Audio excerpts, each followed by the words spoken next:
The waves crashed against the rocks, wild and relentless. The air smelled of salt and desperation as I gripped the sides of my tiny wooden boat, my muscles aching from a long night at sea. Fishing wasn't just my job, it was survival. Every haul of the net was a fight against hunger, against poverty, against fate. I was about to turn back when I spotted someone, thrashing in the water. My heart slammed against my ribs. A woman. She wasn't just struggling, she was sinking. Without thinking, I dove in, the icy water shocking my system. The current was strong, yanking me away, but I fought through it, kicking hard. When I reached her, her eyes were barely open, her lips pale. "Hold on," I gasped, wrapping my arm around her waist. She was unconscious by the time I dragged her back to the boat. My body screamed in protest as I lifted her over the side, collapsing beside her, breathless. Who was she? What was she doing here alone? Her clothes, torn and soaked, weren't ordinary. Expensive fabric, fine jewelry barely clinging to her wrist. I pressed my fingers to her neck. A pulse. Weak but there. Relief flooded through me. I had no idea that this moment, this single act of saving a stranger, would change my life forever. I rowed back to shore with everything I had left in me. The woman hadn't stirred, her breath shallow. As soon as my boat hit the sand, I carried her to my tiny shack, ignoring the whispers of passing villagers. She was out for hours. I sat beside her, watching, waiting. Finally, she stirred. Her eyes fluttered open, a piercing green, sharp despite her weakened state. Her voice was hoarse, barely a whisper. "You almost drowned," I said. "I pulled you out of the water." Her gaze flicked to me, assessing. Even disoriented, she had a presence, something powerful about her. I expected gratitude. Instead, she sat up too fast and winced. "Where's my phone?" I raised an eyebrow. That's her first concern? Not, "Thank you for saving my life." Not, "Who are you?" But her phone? "I don't know," I said. "It probably sank." She muttered something under her breath, then turned to me. "Who are you?" "Caleb," I said simply. She was staring at my home now, at the rough wooden walls, the single bed, the creaky floorboards. I could see the judgment in her eyes. "And you live here?" she asked, like the word itself was foreign. Anger burned in my chest, but I swallowed it down. "Yeah, you got a problem with that." She hesitated, then shook her head. "No, sorry. It's just, I need to get back. My people must be looking for me." "Your people?" She exhaled sharply. "Never mind. Just tell me where I am." I didn't know who she was, but something told me she wasn't an ordinary woman, and I had a feeling she was about to turn my world upside down. The next morning, I heard the sound of a helicopter. It was deafening. Before I knew what was happening, men in suits rushed toward my shack. I barely had time to react before they surrounded her, checking her over. "Miss Sinclair, thank God you're safe." "Sinclair?" I turned to her. A sinking feeling gripped my stomach. She stood taller now, her exhaustion fading as something colder settled over her features. A mask. She met my gaze, but it wasn't the same woman I had pulled from the sea. It was like she had switched into someone else. She stepped toward me. "Caleb, thank you for saving me, but you should forget this ever happened." Her words felt like a slap. Then she turned and walked toward the helicopter. Just like that. Gone. Like she hadn't almost died in my arms. Like I was nothing. But I wasn't going to forget. And I had no idea that I was about to see her again. Under very, very different circumstances. Days passed. Then weeks. I went back to my life, fishing, barely scraping by. Then one morning, a black SUV rolled into my village. She stepped out. In a crisp white suit, sunglasses covering her eyes, her hair sleek and perfect. A different woman. She walked straight to me, her bodyguards keeping a close distance.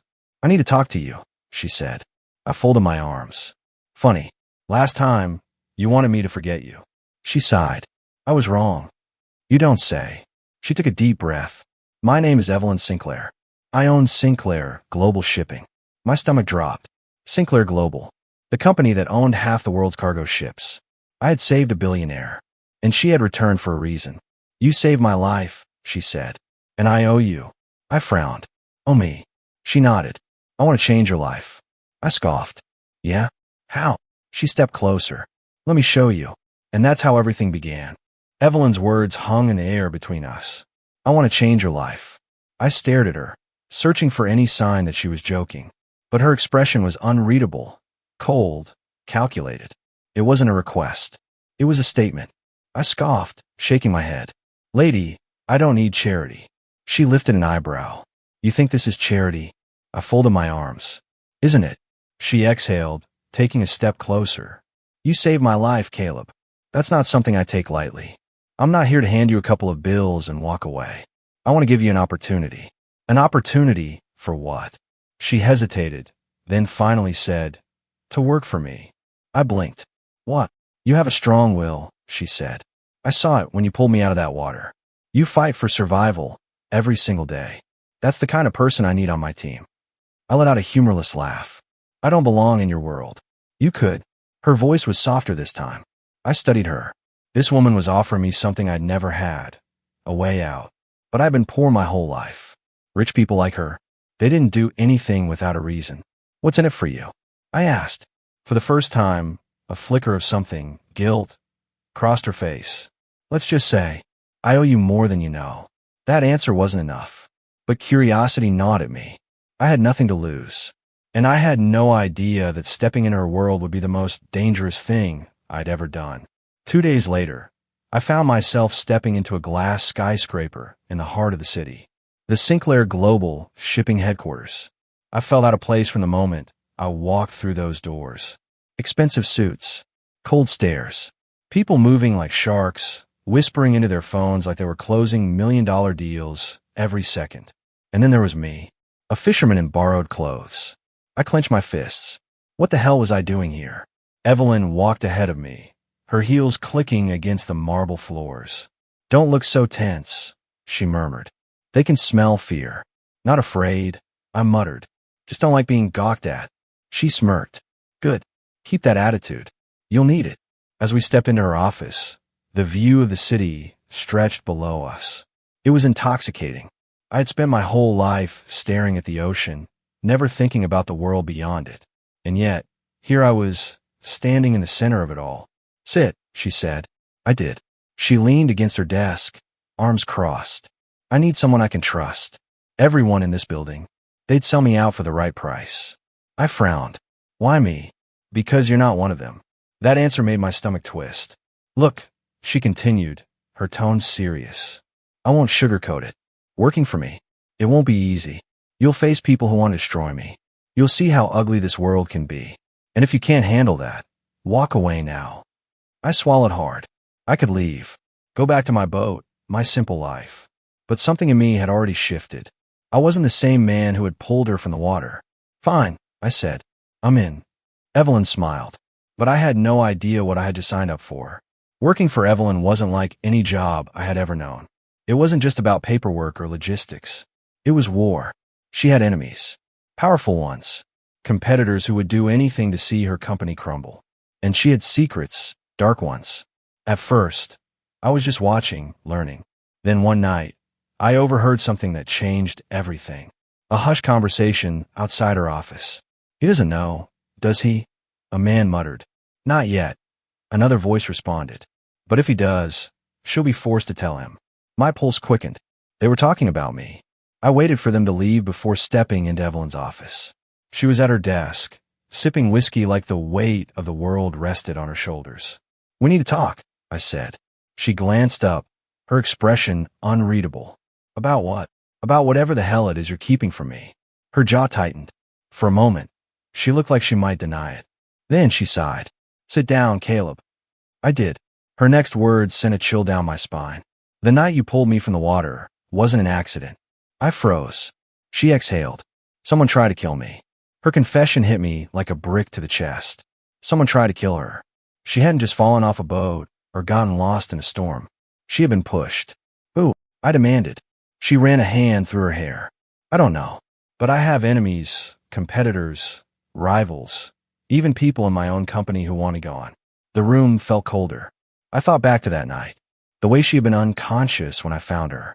The way she had panicked when she woke up. She had been running from someone. And I had been the one who saved her. A new realization hit me. Whoever tried to kill her would not be happy that she survived. You're in danger, I said. She smirked, but there was no humor in it. I've been in danger my whole life. I clenched my fists. Then we need to find out who did this. Her eyes met mine. Something flickered there. Trust. For the first time, she wasn't just some untouchable billionaire. She was a woman fighting for her life, and I was going to help her, no matter the cost. The deeper I got into her world, the more dangerous it became. People started watching me. Threats were left at our door. Then, one night, someone tried to run us off the road. I grabbed Evelyn's arm as the car skidded, tires screeching. We barely made it out alive. I turned to her. This is bigger than just business, isn't it? She nodded. That's when she finally told me. Her father had built Sinclair Global. But when he died, not everyone wanted her to take over. Someone wanted her gone. And now, they knew I was helping her. Which meant I was a target too. But I wasn't going to back down. Whoever was behind this was going to regret underestimating a fisherman. I wasn't the kind of man to start a war. But when someone tries to kill you, twice, you don't sit back and wait for the next attack. Evelyn and I had spent the last week piecing together the puzzle, but we were still missing something. Whoever was after her was powerful, careful, and ruthless. So we set a trap. Evelyn arranged a fake business meeting, one that was supposedly just for her, a private yacht deal with a competitor. In reality, I was waiting nearby, watching, listening. Sure enough, the moment she walked in, I spotted a man lingering in the shadows. Not a businessman, a hitman. Adrenaline surged through me. I moved fast. Before he could draw his weapon, I tackled him to the ground. The fight was brutal. His fists were like stone, but I had the upper hand in raw, desperate rage. I slammed him against the wall. Who sent you? He spat blood, laughing. You're in way over your head, Fisherman. I drove my fist into his gut. Try me. His smirk faded. Then he muttered two words that sent ice through my veins. Jonathan Sinclair. I froze. Evelyn's own uncle. Evelyn sat in stunned silence, her hands trembling. Jonathan Sinclair. Her father's brother. The man who had always stood beside the family. The man who had pretended to support her. And now, he had been trying to kill her. I watched as the realization settled in her eyes. Hurt. Betrayal. Rage. He always wanted the company, she whispered. But my father chose me instead. I clenched my fists.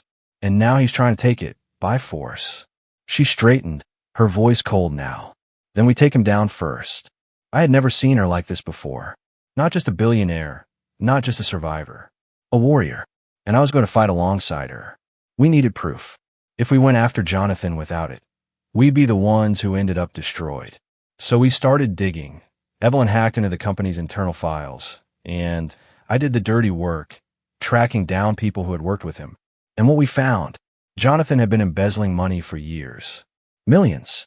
If Evelyn had died, the company would have fallen into his hands, and no one would have ever known. But now, we had him, and it was time to strike back. We played the long game. Evelyn acted normal, even invited Jonathan to dinner, pretending she still trusted him. I could barely keep my anger in check, sitting across from the man who had tried to kill her. But I kept my cool, because by the end of the night, he was going down. We revealed everything. The financial records, the hired hitman's confession, the attempted murder. Jonathan's face paled. You have nothing, he sneered. Evelyn smirked. Actually, I have everything. And then, the doors burst open. The authorities walked in. And Jonathan Sinclair, the man who had tried to take everything, was arrested on the spot. The news spread fast. Jonathan Sinclair, arrested for fraud and attempted murder. Evelyn's company, safe. Her life, no longer in danger. And me? I should have left. Gone back to my quiet life on the water. But something kept me there. Or rather, someone. Evelyn stood by the ocean, the wind in her hair. She looked at me, something vulnerable in her eyes. You could leave now, she said. Go back to your life. I swallowed hard. Is that what you want? She hesitated. Then, barely above a whisper, no. I stepped closer. Then I'm staying. Her breath caught. For the first time in my life, I wasn't just surviving. I had something to fight for. Someone to fight for. And I wasn't walking away. Not now. Not ever. Months passed. Evelyn made changes. Better security. Better leadership. She wasn't just a CEO anymore. She was a woman who had faced death and won. And me? I wasn't just a fisherman anymore. I was her right hand, her partner, maybe more. One last storm came. A competitor tried to sabotage her company.